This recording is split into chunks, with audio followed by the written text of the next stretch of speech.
Hi guys, welcome back to the show, and today's movie that you don't hate.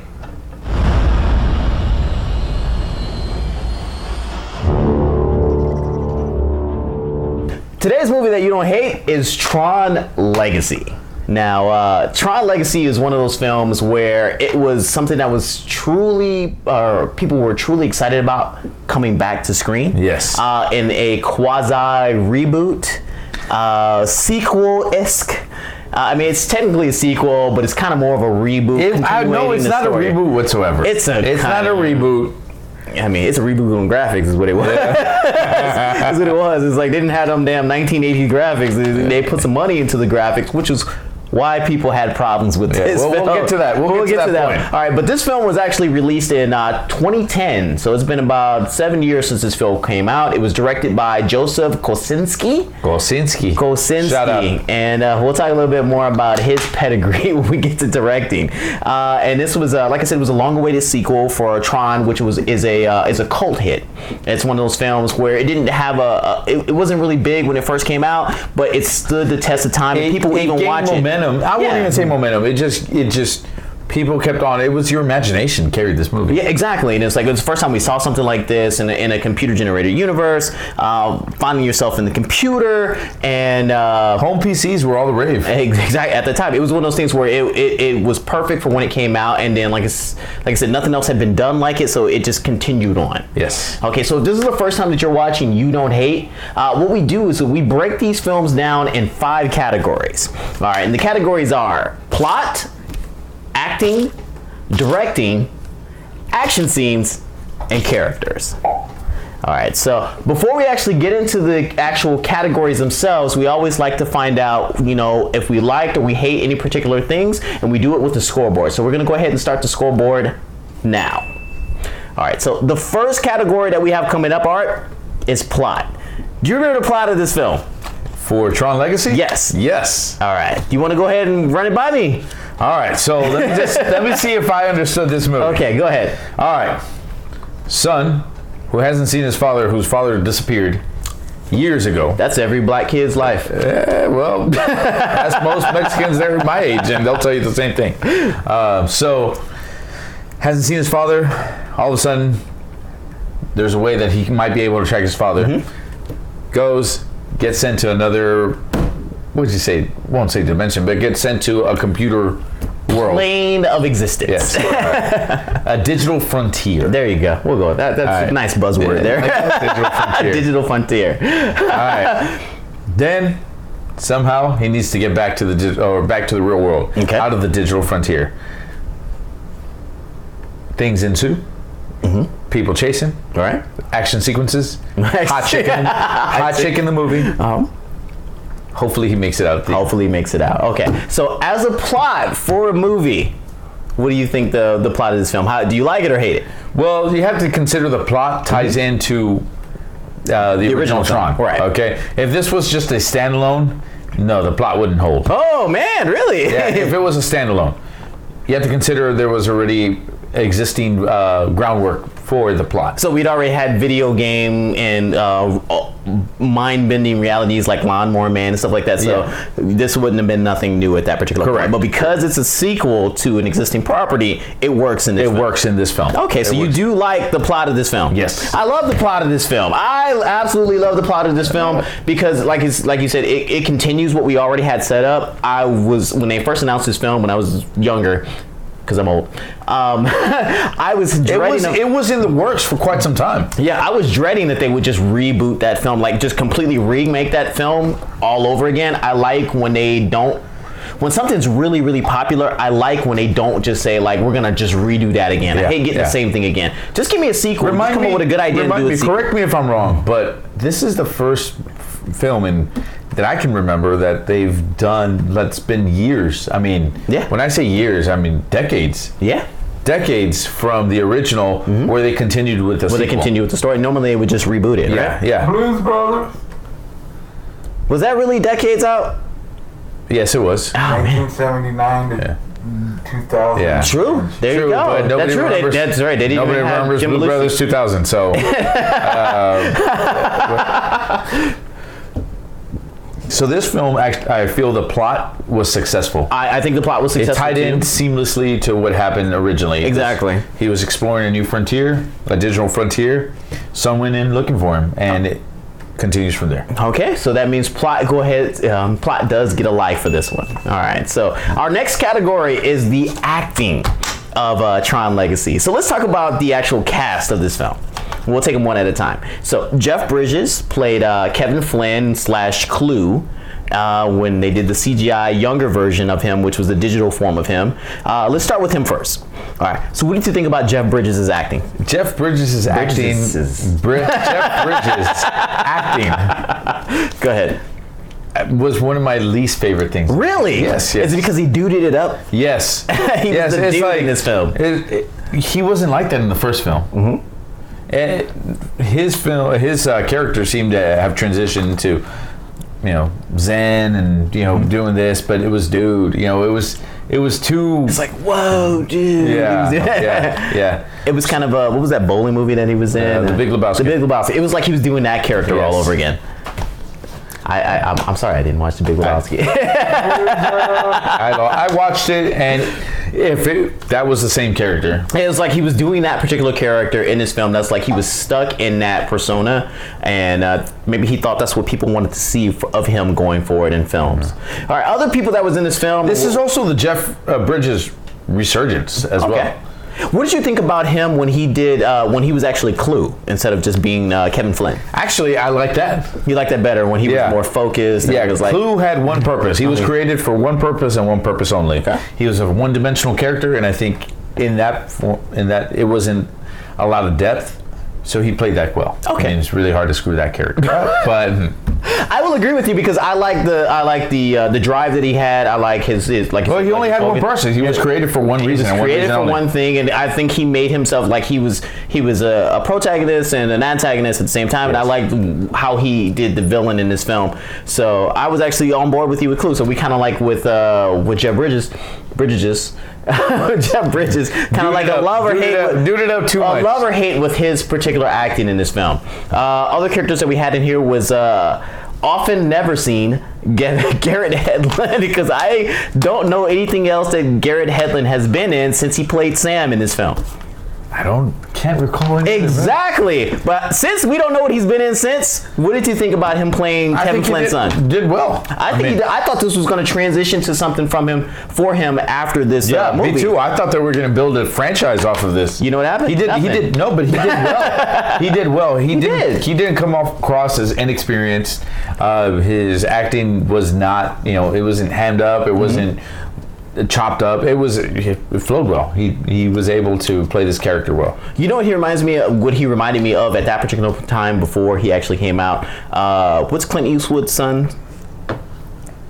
I don't know. Scott Eastwood. Scott Eastwood. He reminded me of Scott Eastwood before Scott Eastwood. If you could say that. If we carry the one, but look, don't do the math. I agree with you. I really liked his character. Like I said, I was one of the people that thought we were going to see bigger things from him after this film, and his character and the way he acted with that particular character. I thought it was really surprising. Good. I was shocked actually that we haven't seen much from it. All right, the next cast member we got is Olivia Wilde. Oh my God. Oh my God! This is another level of hotness she was in this film. Yes, as Cora in this film, man. Yes, she was the naive construct of the video game. She was the last reality. Yeah, and it was like, so what did you think of her acting? Because she had to act naive. She had to be still kind of a digital character. But that was unaware of the human interaction, human experience, and how best scene that captured it is when they're at the table, and then he says, Jeff Bridges asks a question, and Sam answers, and she starts laughing because she thinks that's what you're supposed to do. Right. I love the naivete. I learned that word.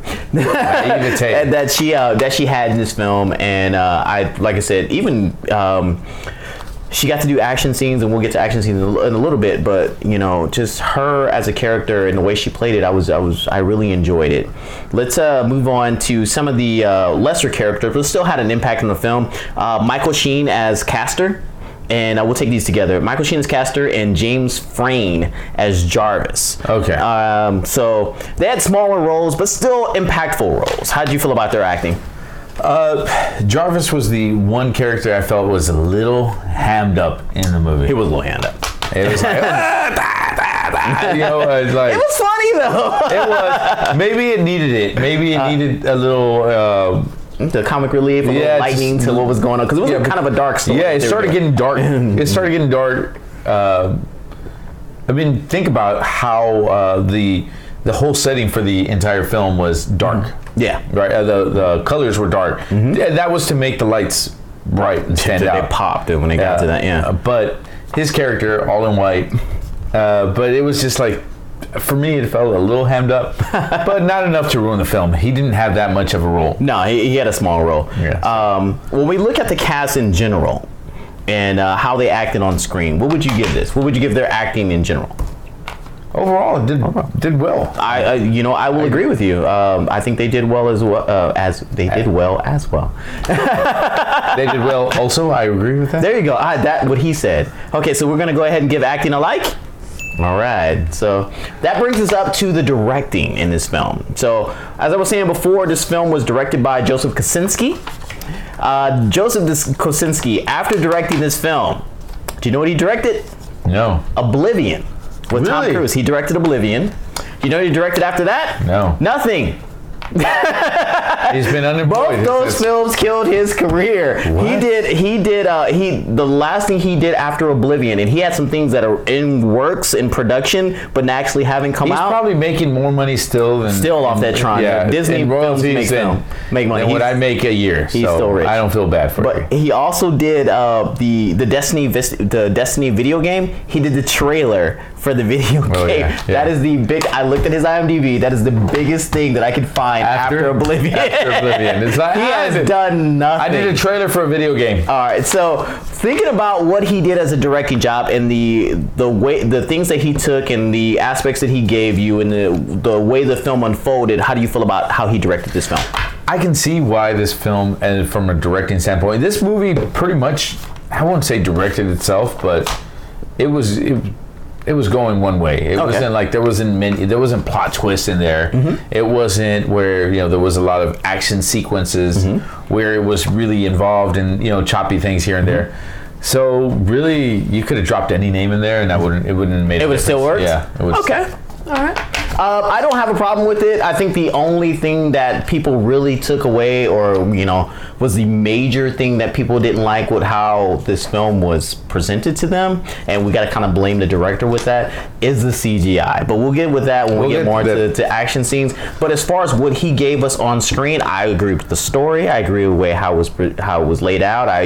Everything was good for me. I loved this film. I watched this film in 3D, and I rarely watch 3D films. I got like 2 3D films I watched. It was Judge Dredd and Tron Legacy, and that's it. I don't watch anything else in 3D. He bought the TV specifically for 3D. Those 2 movies. I watched nothing else in 3D. I bought surround sound just for Days of Thunder. Exactly. Exactly. Cold trickle. So we're gonna go ahead and give the directing a like. Like, man, this movie's running away with it. It's like we have very few films where there's nothing that we hated on it. It's oddly enough that him and I are agreeing on exactly. If Manny was here, it would probably be different. So the next thing that we have up is action scenes. Action scenes. All right. So the action scenes in this film were probably where this film stood out, right?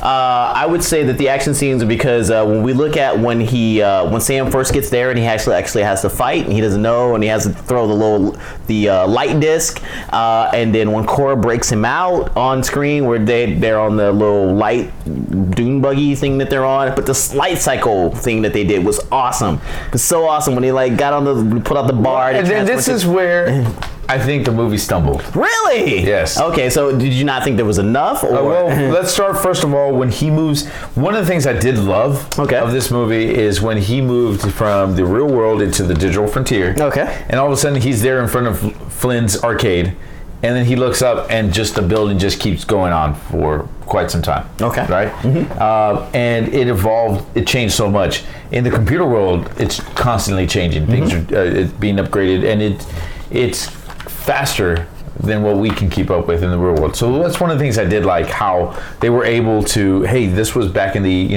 early 80s. 30 years later or 20 years later, we're now doing this film. This is how much has changed. I really did like that. What I did not like is where Sam all of a sudden is, all right, you're given the stick, and let me just turn this into a motorcycle, and I know exactly how to maneuver this thing. It's a video game. Hold on. I understand, but I would have liked a little bit more explanation. It's like, okay, this guy is just good at everything that he's doing. His dad programmed the game. Okay. His dad, not him. Okay. I bet you Jordan's kid is not anywhere near as good. No, as Jordan's kid is not good at all. Jordan's kid doesn't mean that he's going to be signed up in the NBA just with this guy. Same thing. Isaiah Thomas's kid. Different story. So That boy good. all right, so you don't really like the action that was presented. So we'll also, with the action, we'll take in consideration the elephant in the room is the CGI. Yes. Did you have a problem with the CGI? I did not. I'm giving it grace because this is all new. I mean, what movie did you see where the CGI was to think what they were trying to do? And you're going to sit there and say this movie sucked because his face wasn't believable. Well, the whole movie takes place in a freaking video game world. My argument So with that shut up with that. is that everybody gives Marvel and Disney so much praise for their de-aging that they do now in films. This was the predecessor. I mean, this preceded all that stuff. Yes, And it's like, they had to perfect this technology right then and there. They developed this. Now, with that being said, the CGI on Jeff Bridges was not good. It was horrible. Let's just be honest with it. It was not good. But let's think about this. The CGI, or can you even call it CGI? But yes, it was CGI. It was CGI. The special effects in the original were horrible. No, they were really bad. But it was a long time ago. Yes. So why are we saying, is 7 years ago a long time? Are you going to say 7 years is a long time? Yes, because they developed this technology, and others have like, okay, what do we do? How can we improve it from there? Nobody was doing this before this movie. Okay. So to sit there and say this movie sucked because, I didn't like it, wasn't believable. Once again, this movie takes place in a world of video games. If you're going to sit there and complain about that, you can say that like, okay, his face looked unreal because in a video game their faces would look unreal. Right? That uncanny. I'm not gonna read into it that much. I'm just gonna say, you know what? I give it some leniency because ultimately it's your imagination. So the action and special effects together, what would you give it? See, I'm torn because once again on the action. Okay. I will say Olivia Wilde and her action scenes were a lot better than what I thought. I thought I was gonna get something like from Blade. What is it? Blade 3. Oh God. Where, Trinity, it was Trinity. Yeah, where she's throwing a punch and it's just not looking good. Yeah. I thought I was gonna get something similar. That was Jessica Biel. Jessica Biel. Yeah. She couldn't throw a punch or kick to save her life. Good in a pair of pants. Yeah. But in Olivia Wilde actually was okay. She had the physique. She carried herself in a way that okay, I can see this. Okay. So, like or hate? Like. All right. I'm torn though. I want to say hate. I'm going to go, as much as I love this film, I'm going to go that they didn't give me enough action. There's two iconic scenes. When Sam first gets there, and then when I think when they're at the bar, that was probably the most action that was gone in this film. Line? Yeah. So bar. That, and when we look at the fact, when we look at the CGI that went on with that, and I give this movie a lot of passes for the CGI. I look past it, but I mean, it did stand out quite a bit. It stood out quite a bit. And I don't think they gave me enough action scenes. I love what they gave me. I don't think they gave me enough action scenes, and I think the CGI thing. That's where I'm torn. That's where I want to say I love, hate. But then I kind of hate. So I'm gonna go hate. Since you went like, I went hate. We're gonna go over to Zeke sitting on the couch here. Have you seen Tron Legacy? It sucks. So I guess. But for this aspect of Tron Legacy, if you had to look at the action scenes and special effects, what would you choose? Would you say like or hate? I give it a 5 out of 10. That sounds like a hate, sir. Or it could say, why are you looking at it half empty? Half empty. It looks like he kind of liked it and he's leaning more. Sir, you're yes or no? You're yes or no? I'm gonna be Switzerland. You're gonna be Tron. We'll leave that as a push then. We'll leave that as a push since somebody doesn't want to make a decision over there. All right, so our last category that we have on the list is characters.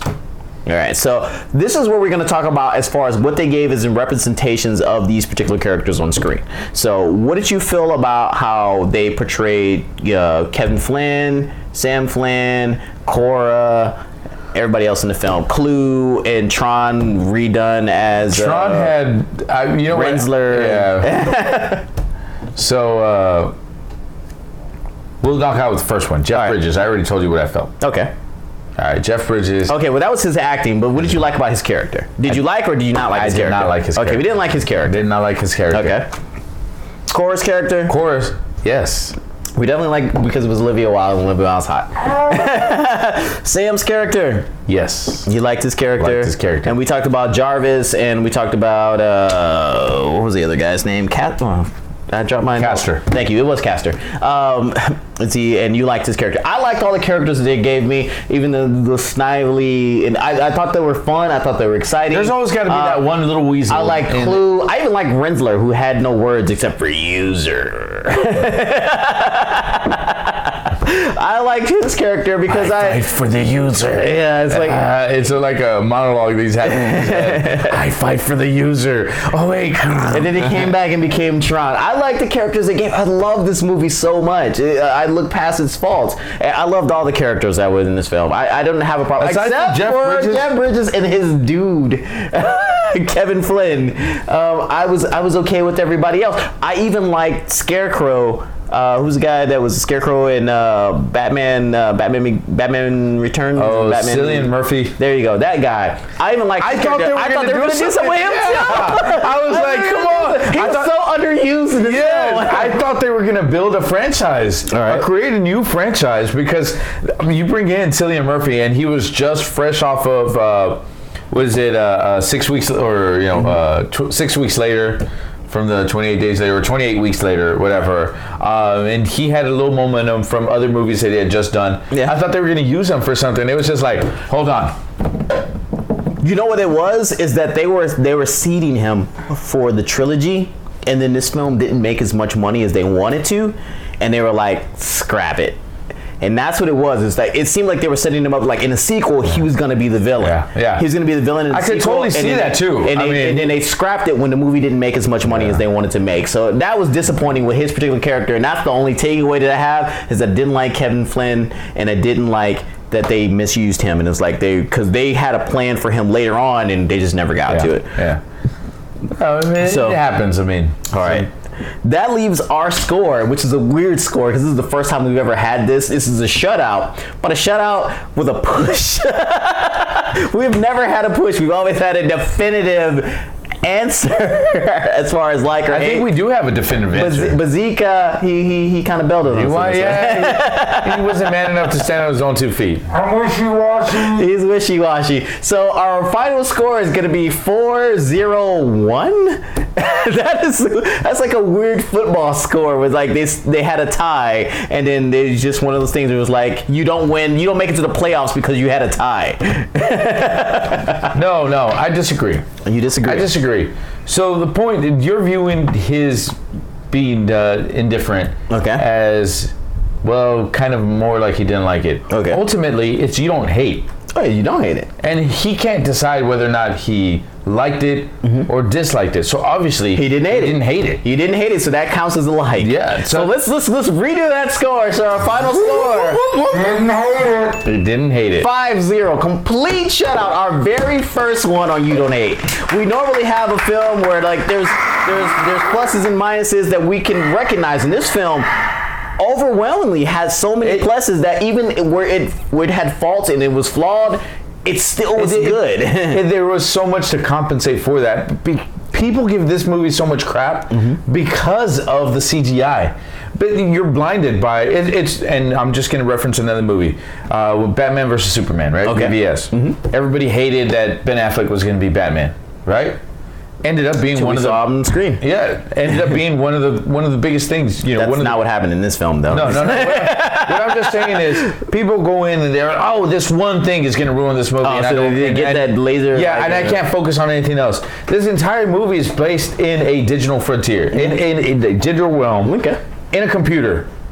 Get beyond that. I mean, that's so petty to say I don't like this movie. Very true. That was over something minor. It's like when Siskel and Ebert, when they gave Transformers 2 thumbs down because it was too loud and robots weren't realistic. Right? An action movie that's too loud. Yeah, that's crazy. Right. That's a crazy. It's the same thing, right? It's like, okay, I don't like this movie because the CGI sucked. It was just, I couldn't get past it. Well, okay, so if you remove the scenes where you don't see Clue's face. So if we do a George Lucas and we just have them redo the CGI, would this film just be perfect?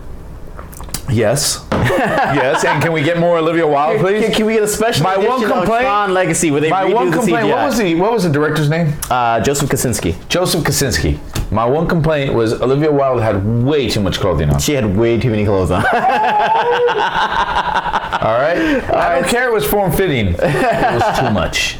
All right, so obviously, based on what we talked about, you definitely do not hate this. You don't hate this at all. If you're one of those people like where you saw it once and you didn't like it because of the CGI, give it a chance, relook at it now, or if you've never seen this film, but you were one of those people where people told you that it wasn't a good film because of the CGI, or really because that was the only bad part of this film was the CGI, get a chance, take a look at it now, watch it in 3D. It's freaking amazing in 3D, but you don't hate this film. This is an enjoyable film, and you will walk away like that was a good experience. You can actually see this with your kids. Yeah, exactly. This is not like this guy who takes his kids to go see 300 Rise of an Empire.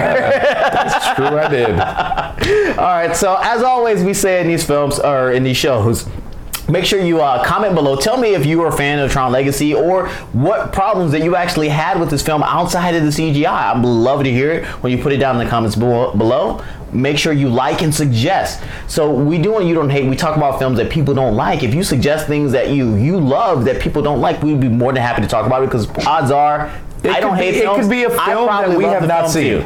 I'll give it a chance. Yeah. I sat through Transformers 2, 3, 4. And I didn't like those films either, but you know what? I didn't hate them.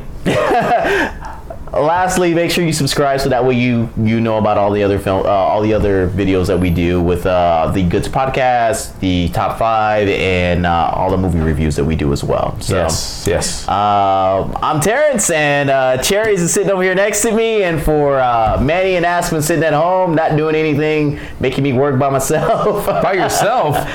With this guy. You shut your dirty mouth. You guys have a good night. We got some judges, man, and they in this area, and there's some crime, and they killed the motherfuckers when the shit happened. Right? They don't even give you no chance, no more probation, nothing. Bullshit, man. Even then, man, in the freaking in the future, they still don't let they don't let us freaking have nothing. But they let white boy Rob Schneider in that motherfucker.